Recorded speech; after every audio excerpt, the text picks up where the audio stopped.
Uh, hey everyone. Um, I wanted to do a walkthrough today or a review, a little bit of both, I think, because I have this deck already for, well, some time. It's the Antique Blacks, a Rootworker Tarot by Dogon Krigga, if I say that correctly. Um, the the deck has the parameter, a Rootworker Tarot. Um, it's a little bit different than maybe what you're used to in a tarot deck, even though it has the 78 cards and it has that system, there is still yeah, a vast difference, I think, in the way he approaches it. I have mine in a little baggie because, well, even though it's absolutely a beautiful box, it opens on top, but it has two, yeah, I don't know if you can see that, I'm trying. It has two trays, which, yeah, for me is not really doable. But yeah, there is beautiful art on the inside too. And the booklet, normally it's out, but I put it now in here, So I will put the box aside because the only thing different here, it really states that it's a Rootworker Tarot. I don't know if you really can see it correctly because it's like gold gilding. So yeah, I don't know where it catches or not. Because yeah, it doesn't say that on the booklet itself. But again, here you can see that it states a Rootworker Tarot. So let me put this aside. Like I said, I put mine in a bag because of the two compartments, which is not great for me. It's not something I would like to put back, in two pieces. The booklet is just the basics. In all honesty, I do wish he went a little bit deeper in some areas because, well, I will do the intro and then I will explain a little bit more. It says here, the Antique Black Tarot was created over the course of a year and a half by hoodoo practitioner and visual artist Dogon Krigga, if I say it correct, to provide a system of divination made specifically for black root workers and conjurers of various traditions across the African diaspora. This deck will allow the worker to pinpoint remedies, energies, concepts, and constructs familiar to our practice. This undertaking will allow the adept root worker to observe the objects, figures, and scenarios in each tableau to find information and workable strategies for what the querent desires. Then it states, this deck derives its structure and meanings from the traditional Smith-Rider-Waite tarot deck. I have reimagined each suit to coincide with the traditional suits. In this deck, the suit of cups, the water element, is represented by the suit of jars. The suit of pentacles, the earth element, is represented by the suit of roots. The suit of wands, the fire element, is represented by the suit of lights. Lastly, the suit of swords, the air element, is represented by the suit of arms. Any reader who is learned in the Smith-Rider-Waite deck will be able to adapt their knowledge and give accurate readings with the Antique Black Tarot. Well, again, I don't completely agree. And while we do the walkthrough, I will point out some things why I don't agree. The deck is absolutely beautiful. It is a normal how do you say that? It has normal size tarot cards. Might even be a tiny bit smaller, I don't know for sure. These are the backs. Again, I cannot see my camera, so I'm hoping that the glare isn't too bad because this is all foil. It says the Antique Black Tarot. And here you have the suit figures, the sword or the machete, the roots, the jar, and the candlelight. Again, normally not my favorite to put it on the back, but with this one, because it's such a beautiful deck, I'm not bothered by it at all. Again, the sides, even though I have like this mustardy green, I hope you can see it. It has a beautiful matte, it's not really gold, it's like a coppery kind of color, you know. There is some shine to it, but it's matte, very beautiful. It holds up great. I sometimes have some glitter, but again, nothing too bad. So, like I said, why it would be, for me, like I said, not really in that Rider-Waite system.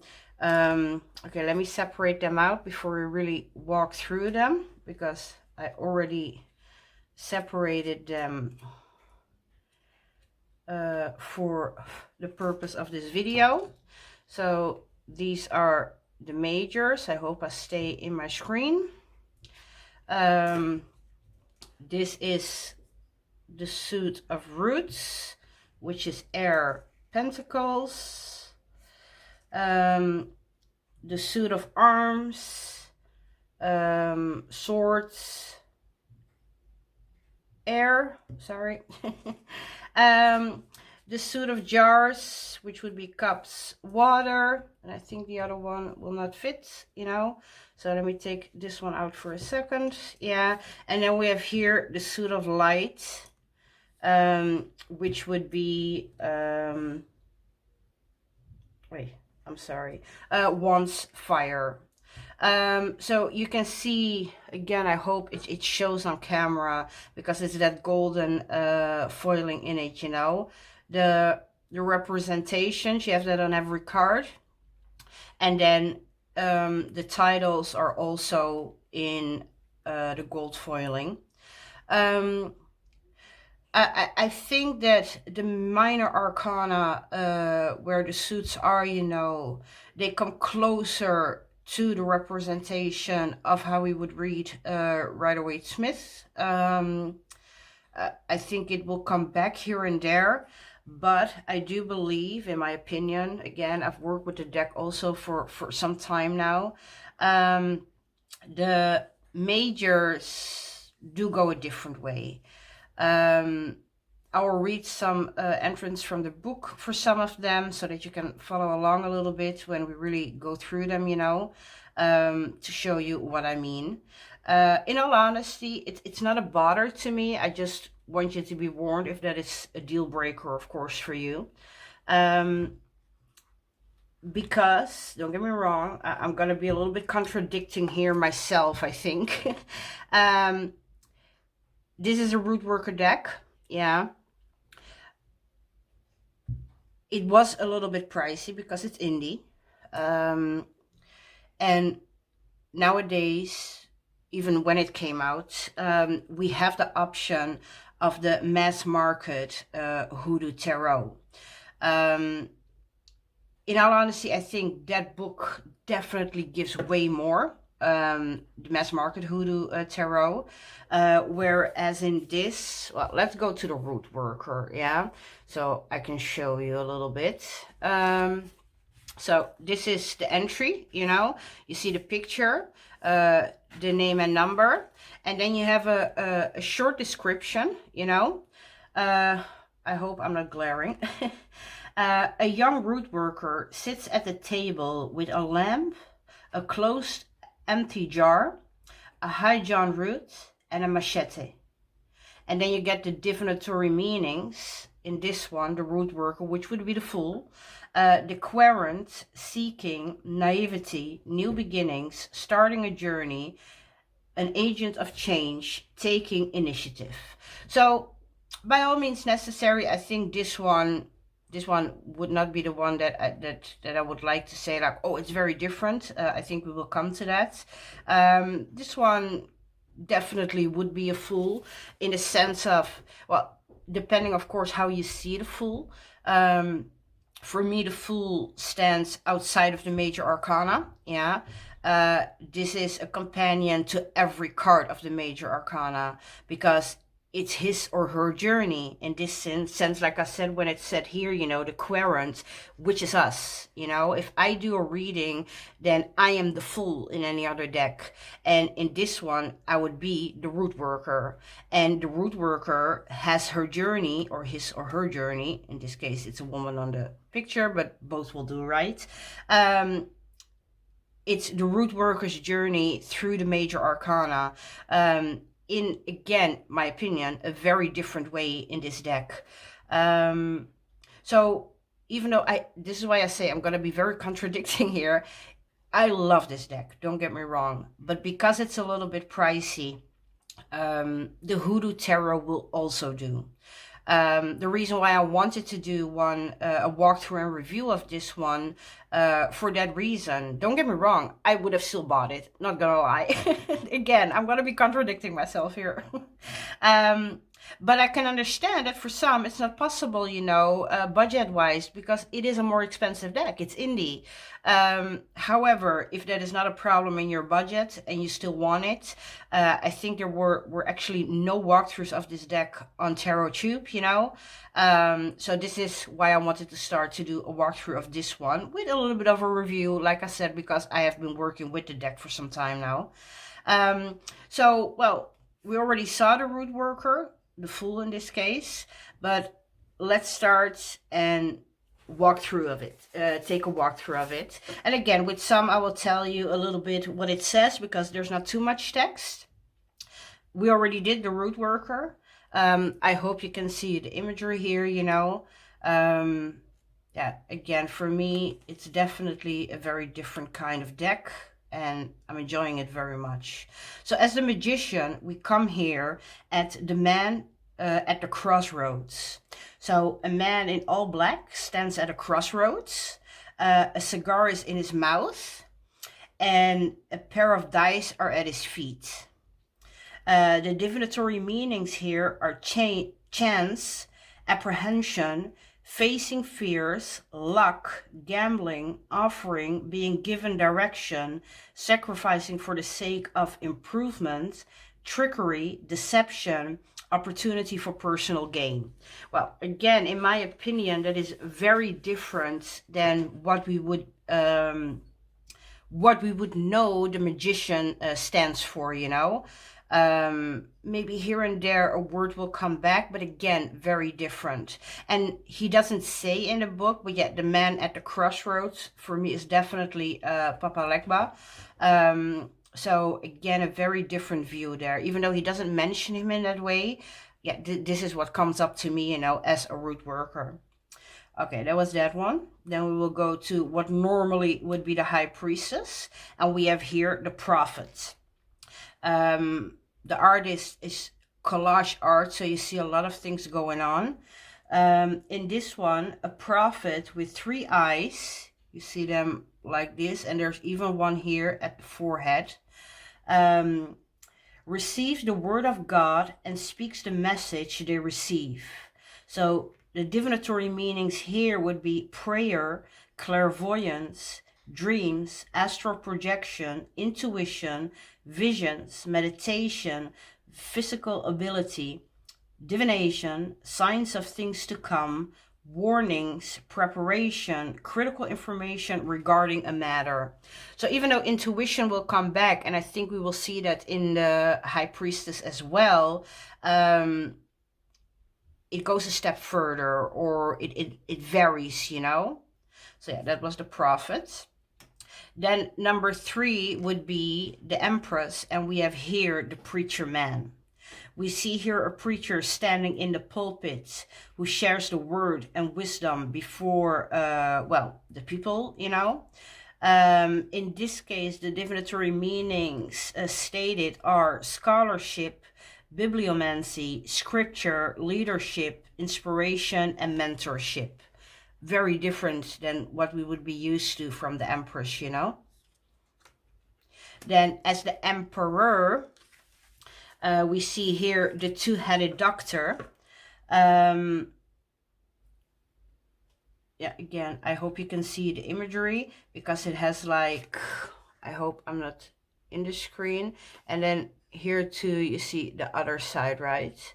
So the two-headed doctor. So what we see here is a healthcare professional with two heads holds tools of modern and ancient medicine. In the Divinatory Meanings, it states health issues, expertise, addressing a problem from multiple angles, balance, duality, polarity, medicine. So yeah, as the emperor, again, very different. And this is what I meant when the book stated, you know, that it goes that way. I don't fully agree. However, the deck is beautiful, but it's something I think you should know. This is why I wanted to do a walkthrough, because it wasn't there. Yeah, before you wanna go into it. In all honesty, I love it. It definitely gives a different meaning. Here and there I will go back to the book. Sometimes it's more intuitional, you know. But yes, the 5 would be the Hierophant, and we have here the Buhag. Inspector in the form of a woman climbs into a bed. That's it. That's the whole description of the card. Again, this is what I meant with the mass market hoodoo tarot. It definitely gives more insight into what you're seeing. So I do wish, yeah, that the book was done, well, in a better way, bigger, more expensive, you know.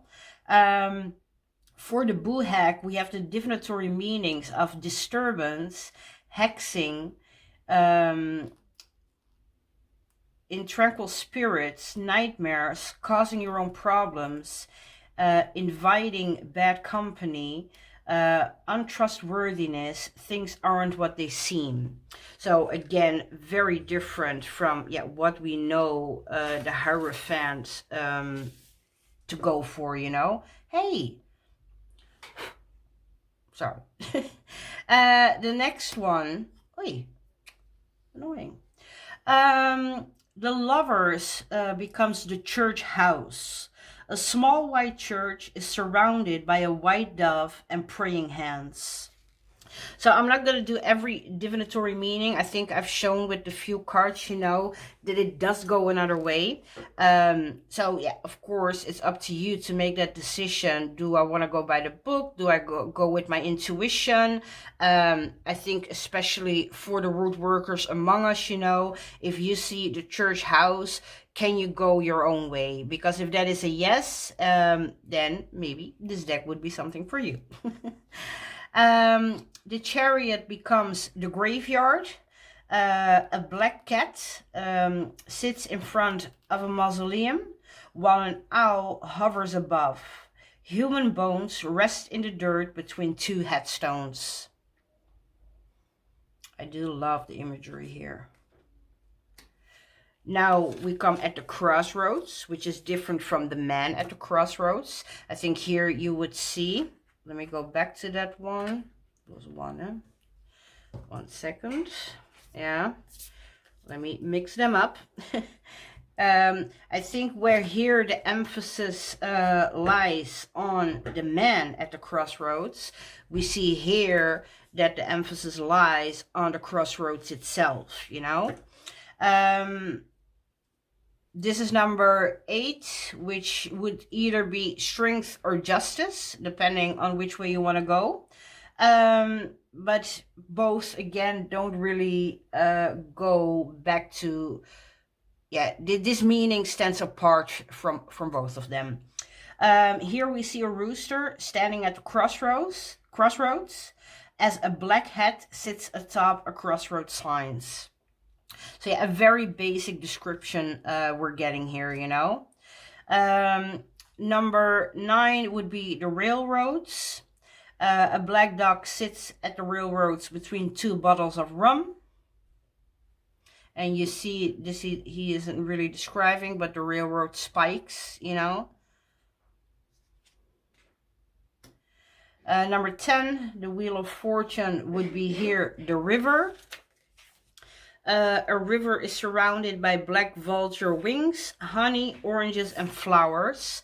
And now, yeah, not forgetting railroad spikes, rum, all of these are things in the hoodoo tradition, dice, you know, that come back in that sense in our practice. The same here, you know, with the honey, the oranges, and the flowers.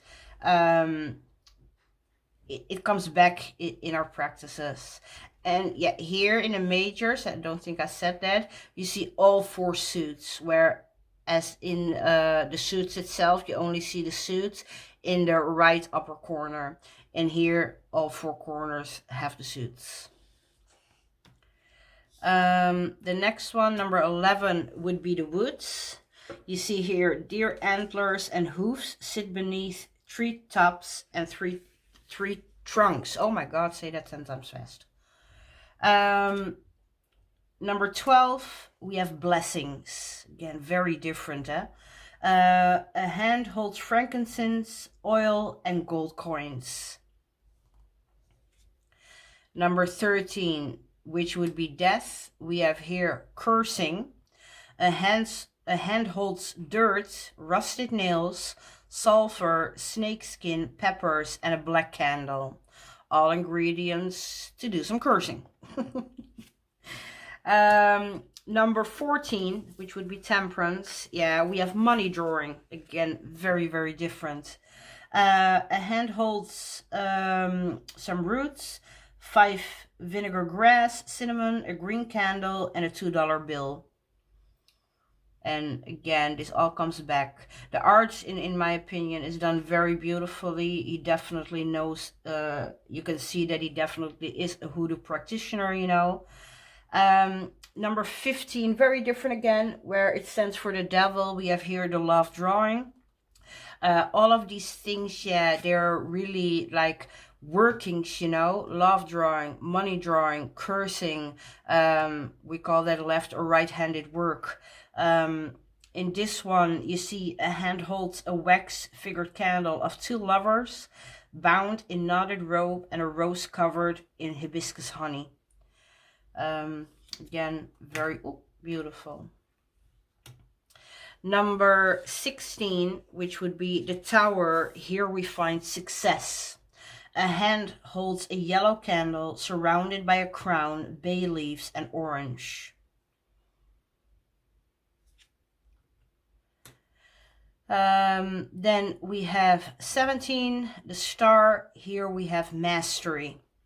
I like that because for me, as I think I mentioned in some other videos, the way I read is very in the ways of numerology and elements. And the number 17, 7 plus 1, you know, 8 is mastery. So I'm really enjoying that.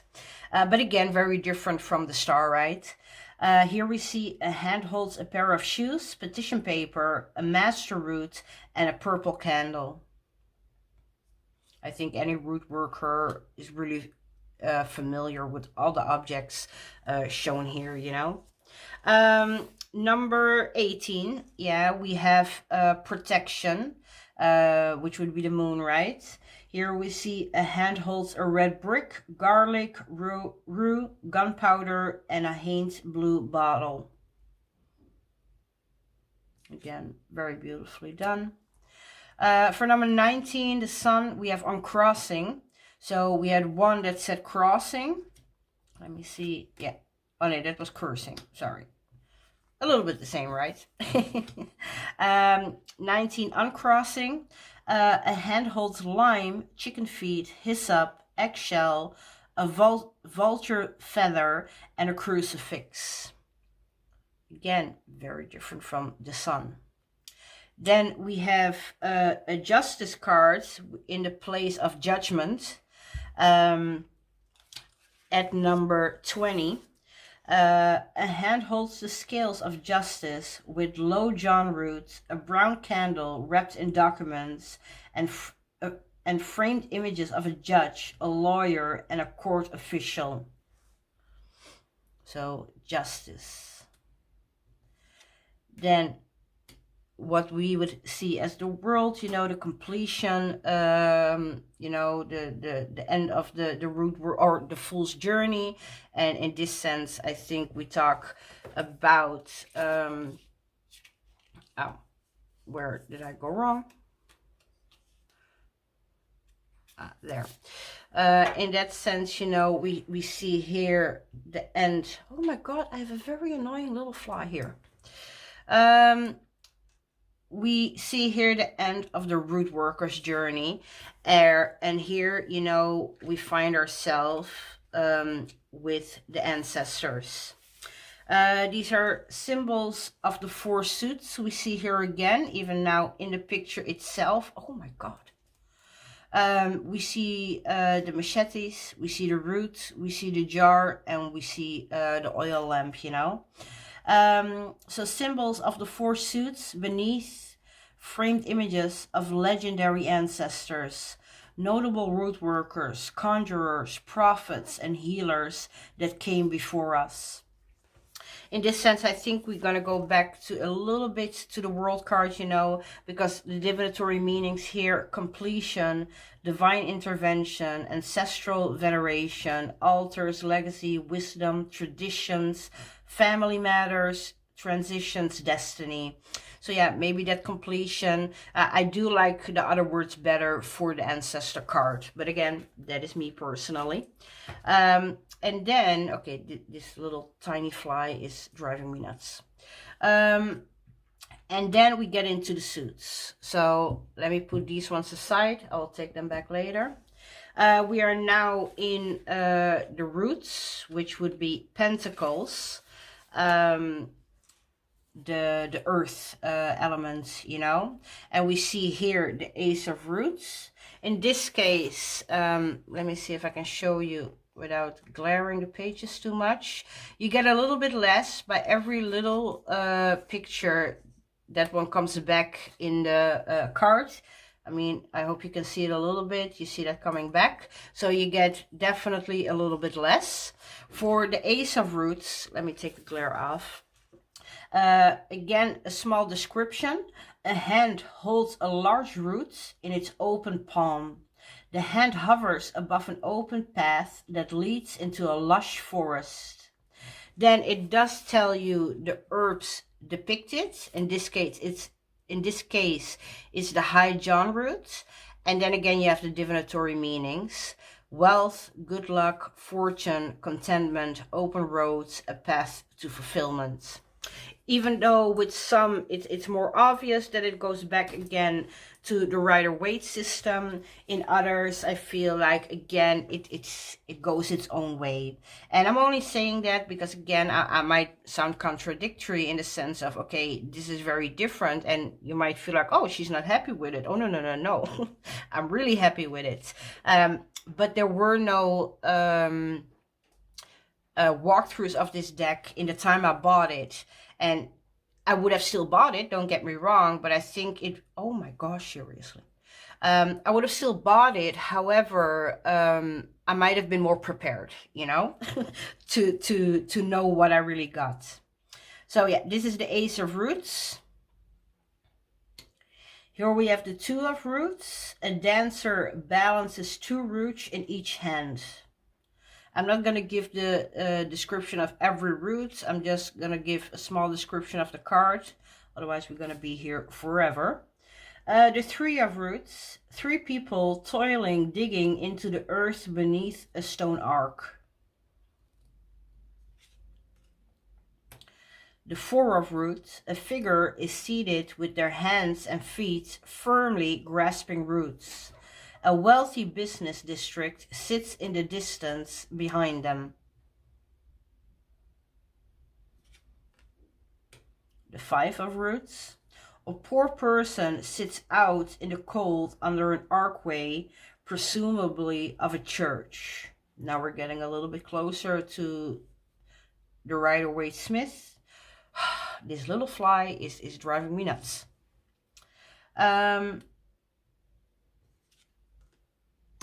The 6 of Roots. A wealthy person holding a merchant's scale serenades a group of people standing in a bread line. excuse me.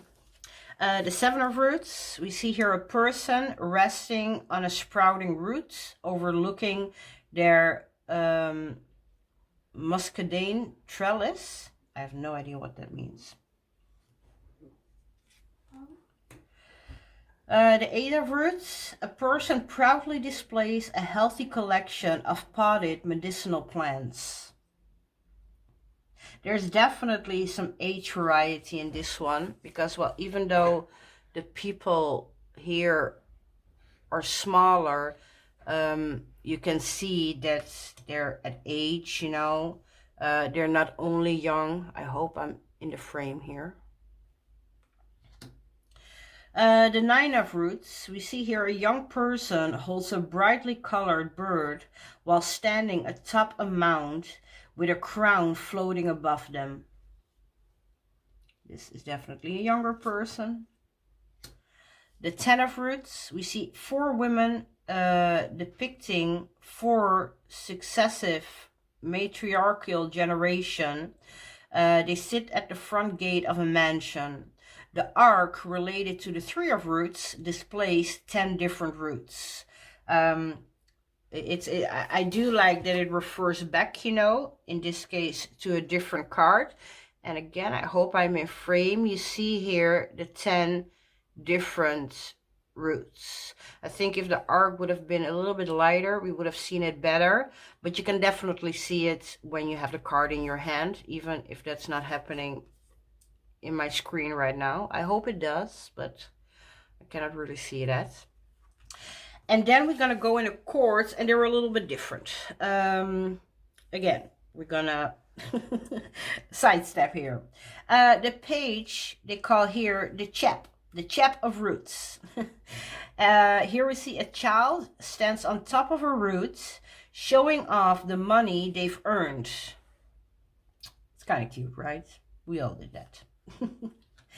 And then for the knight, we see the cousin of roots. A figure on horseback holding a cigar and other herbs charges forward. I kind of like that. This, I think, with the horse and the charging, you know, we get a little bit back into Rider-Waite. And then it's going to go the other way around. So we first going to have the male figure.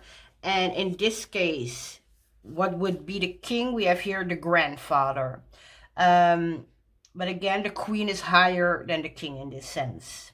And definitely an elderly man.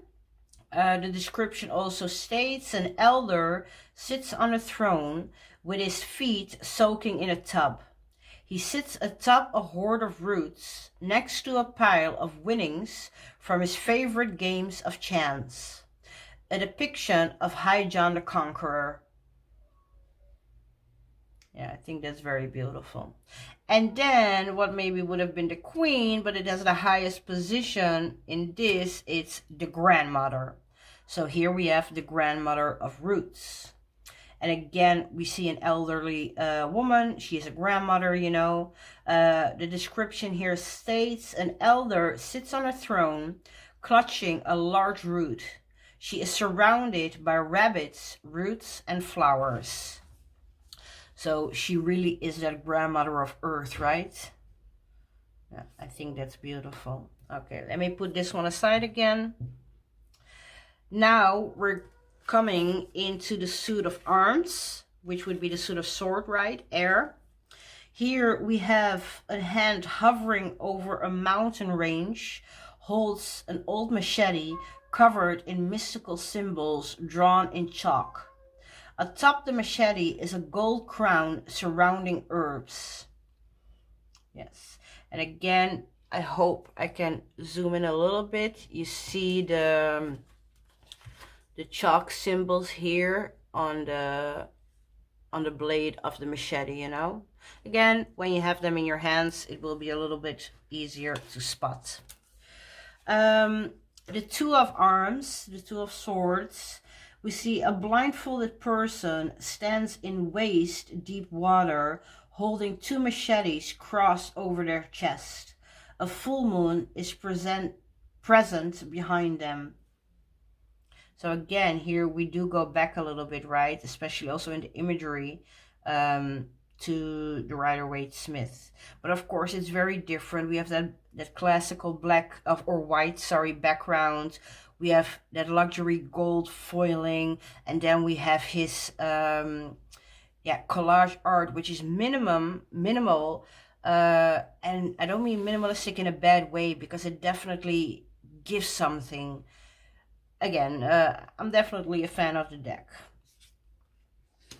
And because it's a walkthrough and a review, like I said, it's not like I have the deck only a few weeks and I don't know. I've really worked with this deck. I put it in order again, you know, for the purpose of the walkthrough and review.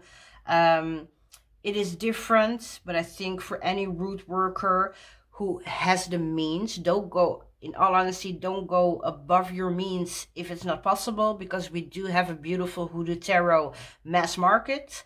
But yeah, if it's something that's possible for you, I would definitely recommend to give it a try if you're a root worker, you know. In all honesty, don't get me wrong, I wish the brother a lot of clients, new clients, but yeah, at the same time, if you're not a root worker, yeah, you're not gonna enjoy this deck like us root workers will do, you know.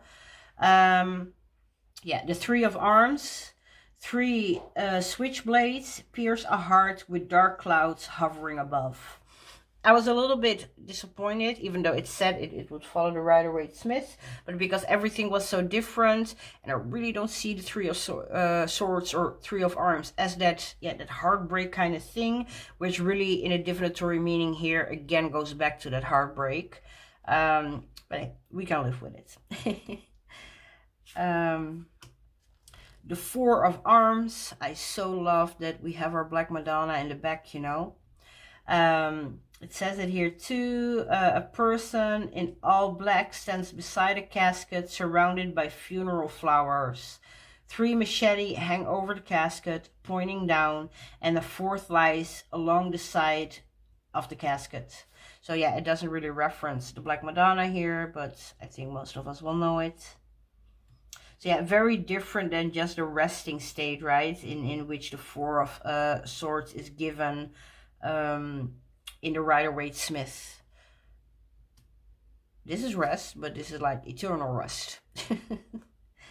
We go to the 5 of Arms. A gun runner sits on the back of an old pickup truck while 2 figures in the background look on. 5 shotguns, cases, and ammunition are placed around the gun runner. I'm sorry, I think my daughter is talking to herself. Here we have the 6 of Arms. It's a little bit harder because everything was white. This is the only card that has like the picture underneath it. A parent and their children are stranded on the side of an open dirt road. Their vehicle is packed for moving, with 6 old machetes pointing down in their belongings.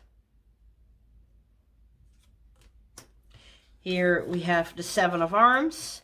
2 masked lovers make a plea for peace by placing a handgun on a table between them. Each lover is still concealing firearms behind their backs. Yeah, that's some major trust issues. The 8 of Arms. We see here a blindfolded person standing in wet mud is bound by their arms. 8 switchblades are pointing into the mud surrounding them in a circle. I think in this case, very Rider-Waite-Smith, right? The 9 of Arms. A forlorn individual sits on their bed in the presence of a haunting spectra. 9 machetes hang over their head. Again, a little bit Rider-Waite-Smith. I think that's supposed to be a ghost, right? So it's a nightmare kind of thing. And here we have the 10 of Arms. A person dressed in all black kneels over in a pool of blood with 10 machetes piercing their back. Again, pretty Rider-Waite-Smith. So like I said, you see that some really correlate back to the Rider-Waite-Smith. And then others, in my opinion, yeah, move over to a whole different direction. We come now by the page, in this case the chap of arms. We see here a child standing in the breeze, lifts their jacket to reveal a small firearm tucked in their waist. The cousin, which would be the knight, we do see the horses coming back in this case. A soldier riding a horse charges through the air amidst a hail of arrows. And then we get the grandfather again.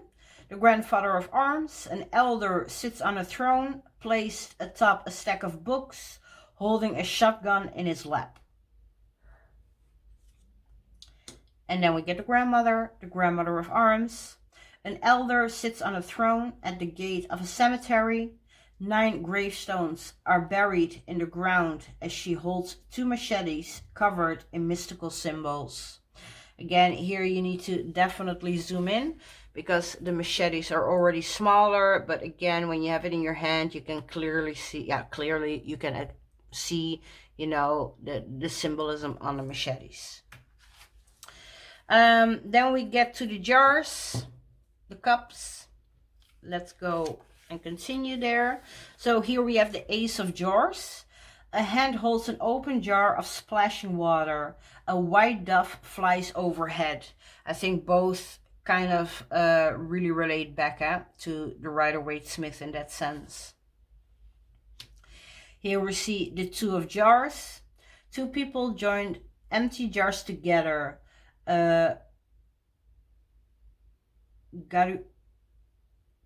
Cadius rises from the jars above the 2 figures. Oh, I think I say that word wrong, yeah. It's the 2 snakes, bound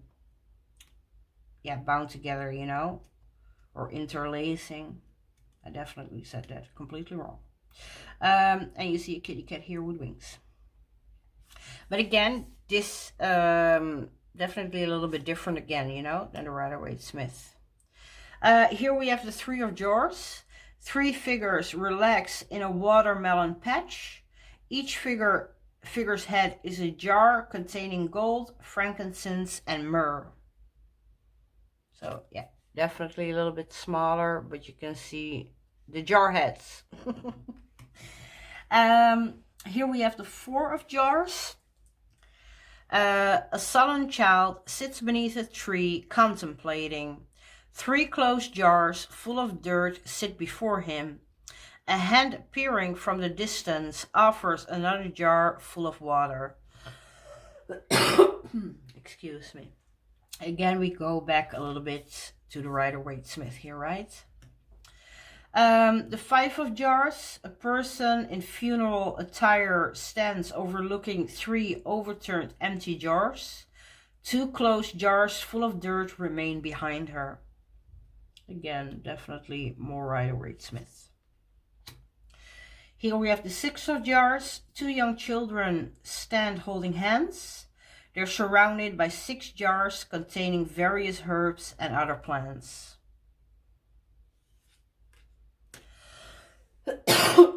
Oh, excuse me. We have here the Seven of Jars.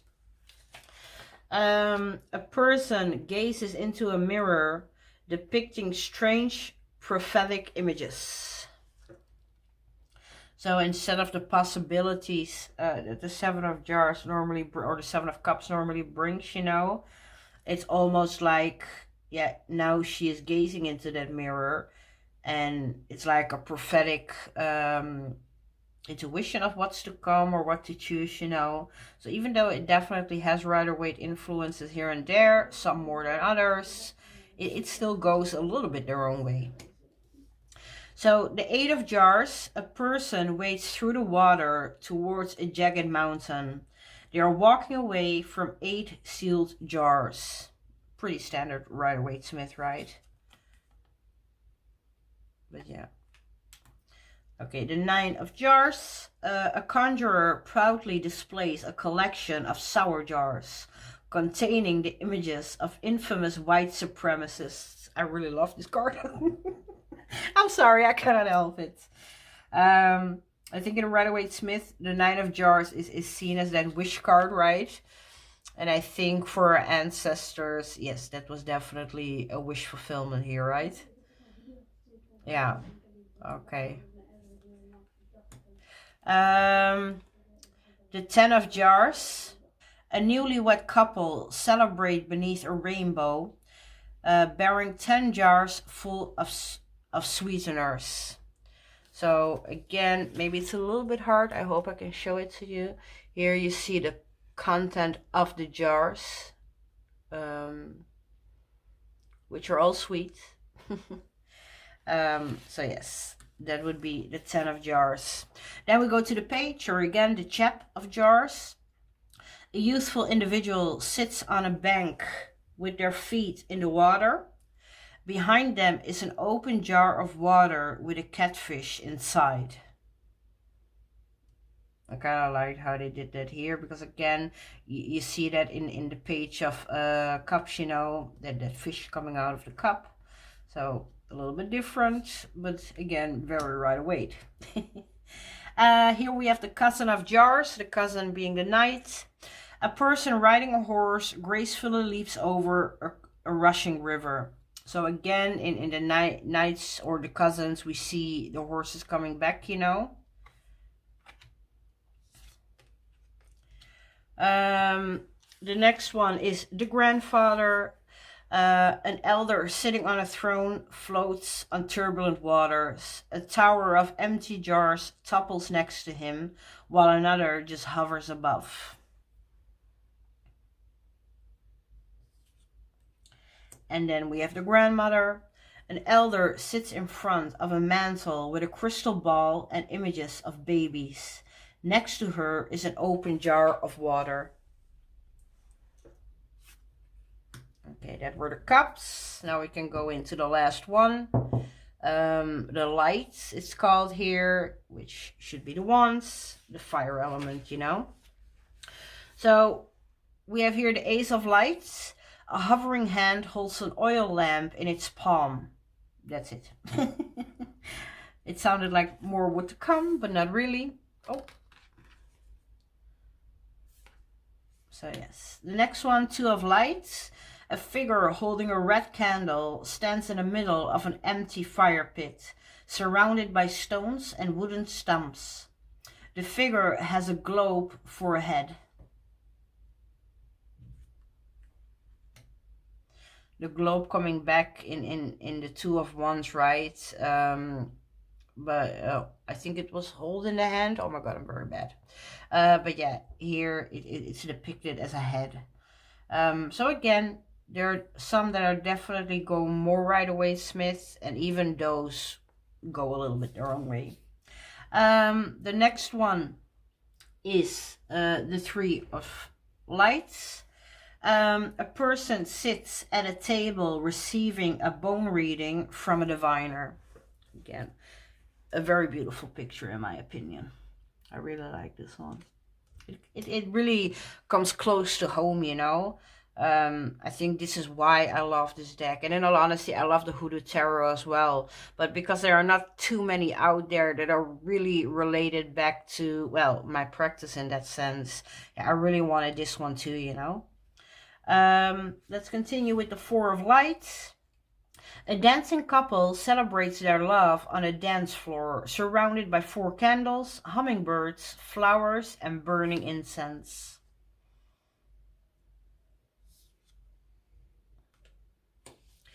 Then we have the Five of Lights. A group of soldiers spar and train with candlesticks, while a young boy looks on, studying their movements.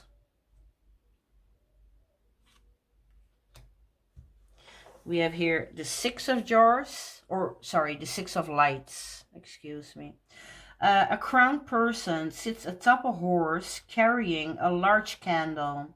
They are surrounded by lit torches.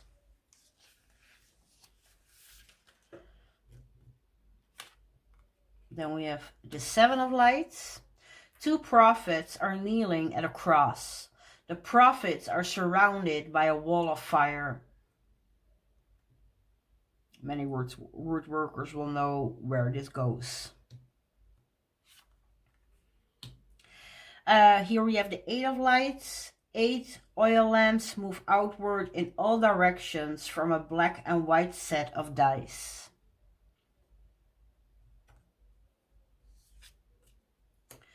The 9 of lights. A person standing on a stone slab sets a pile of papers ablaze with a match. 8 other matches from a protective barrier behind her. Form a protective barrier behind her. Sorry. And here we have the 10 of lights. An exhausted person toils in a bush, encumbered with a large candle. With 10 large candles. I'm sorry. So, an exhausted person toils in a bush, encumbered with 10 large candles. Okay.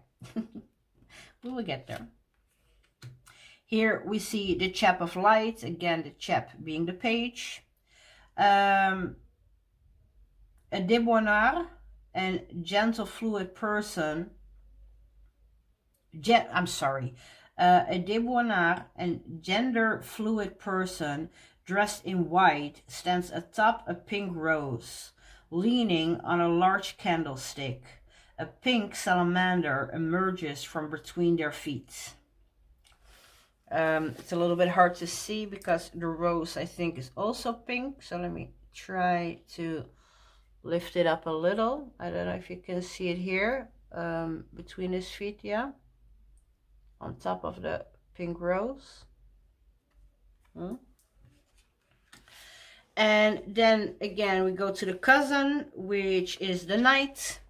A dark figure in all black brandishes a sharp black candle and sits atop a black stallion whose mane and tail are ablaze. So yeah, you see that every cousin, which would be a knight, has the horses coming back, you know.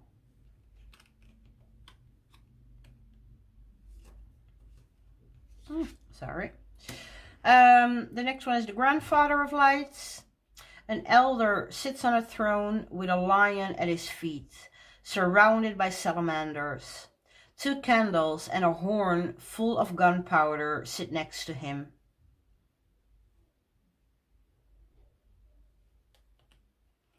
And then the last one is the grandmother of lights. An elder stands in front of her throne, surrounded by candles and oil lamps.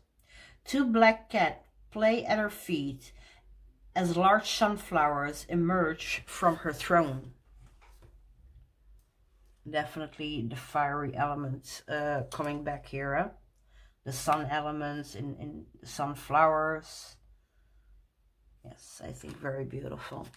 So yes, again, this was the Antique Blacks, a Rootworker Tarot by Dogon Krigga. In the description, I will put the deck name, the creator's name, the artist.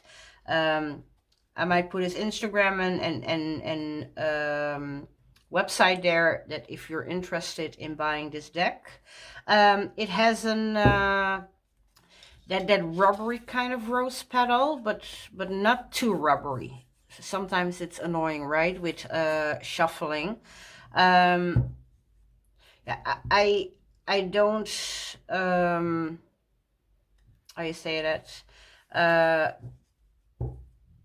I shuffle like that, but I don't do it in this way. I always tend to do the corners and then just slide them in. It gives, I do it with all my decks, even the cheap ones. So yeah, you can see it's, I called it rose petally, but it's not as bad as some are.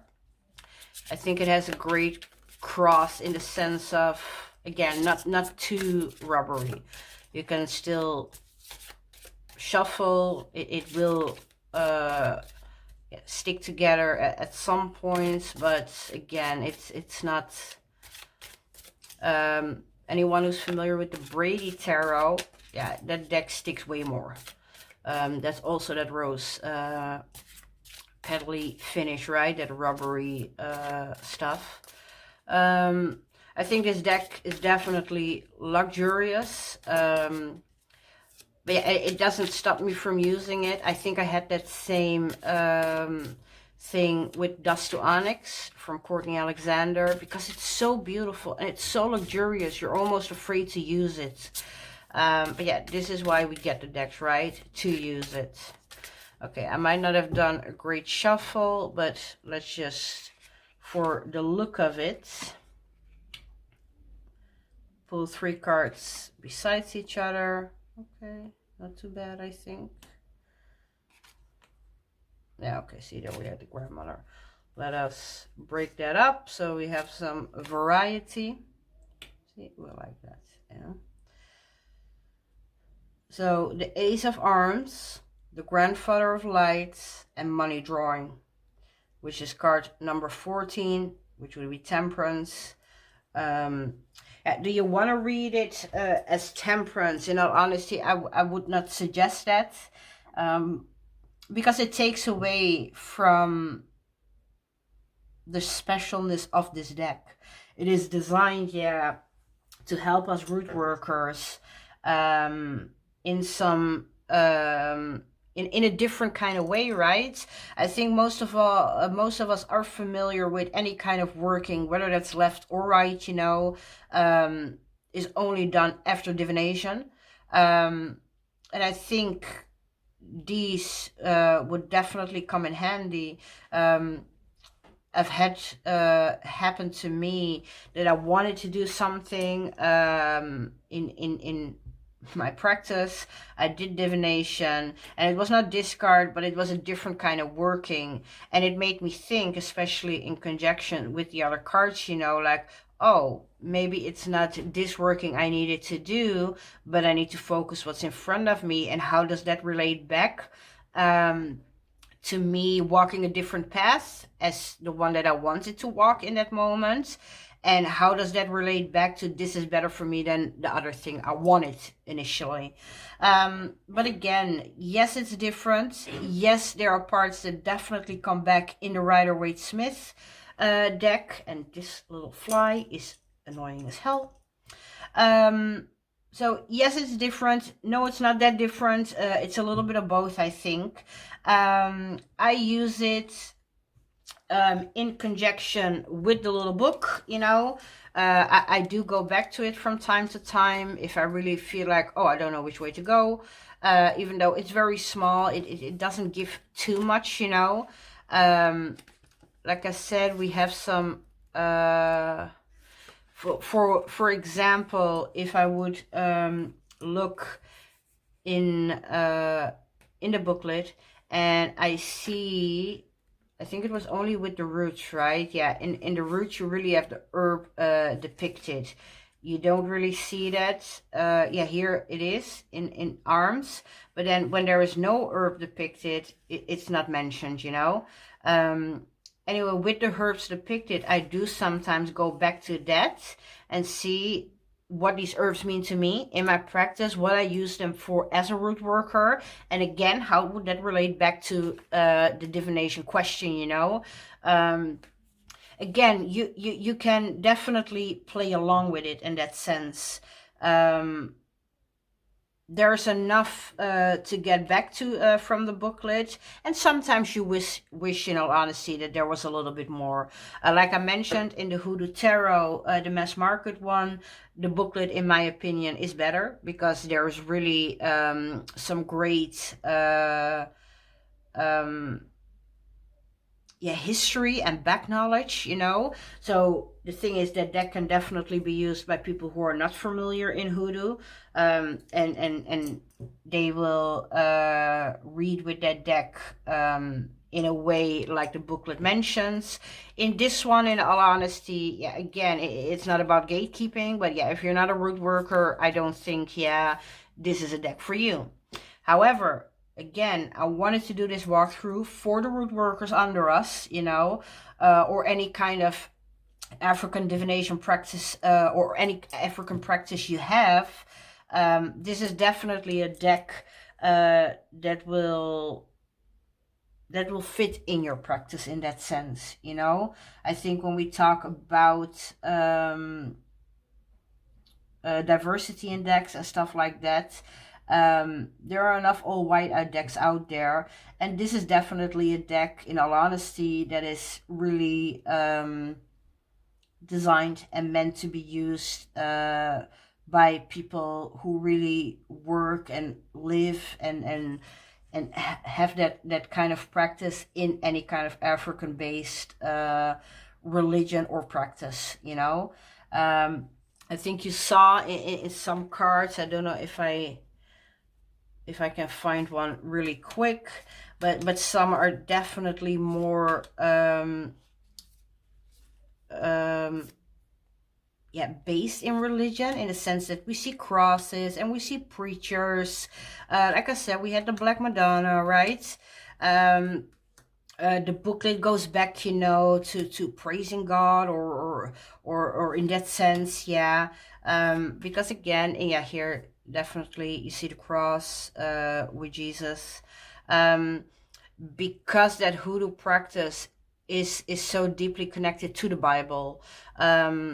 Whether you want to agree with that or not, it's my opinion, and I think a lot of us, you know, that Rootworker, that hoodoo practice, you cannot separate that from the Bible.